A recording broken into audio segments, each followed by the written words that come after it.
Card धारकांसाठी मोठी बातमी. मोफत तांदूळ नव्हे या 9 जीवनावश्यक गोष्टी मिळणार. नमस्कार मित्रांनो, आपण चॅनलवर नवीन आला असाल तर कृपया चॅनलला सबस्क्राईब करण्यास नम्र विनंती आहे. चला तर बघू नवीन काय विशेष. केंद्र सरकार देशभरातील नागरिकांसाठी अनेक योजना राबवत असते. यापैकी सरकार विविध प्रकारच्या लोकांसाठी वेगवेगळ्या योजना आणल्या जातात. यातील बहुतांश योजना गरीब आणि गरजू लोकांसाठी आहेत. गेल्या कित्येक वर्षापासून केंद्र सरकार गरीब लोकांना मोफत रेशन देते. सरकार सर्व शिधापत्रिका धारकांना मोफत रेशन योजनेअंतर्गत रेशन पुरवते. मात्र आता त्यात मोठा बदल झाला आहे.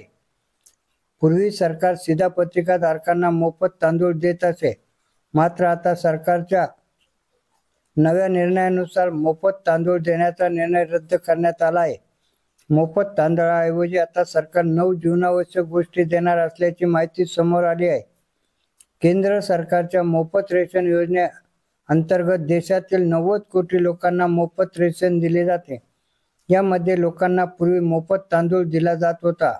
मात्र आता सरकारच्या नव्या निर्णयामुळे मोफत तांदूळ मिळणे बंद होणार आहे.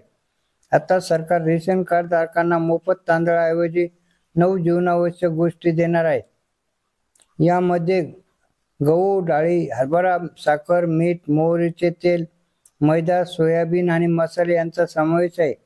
लोकांचे आरोग्य सुधारण्यासाठी आणि त्यांच्या आहारातील पोषणाची पातळी वाढवण्यासाठी सरकारने हा निर्णय घेतला आहे.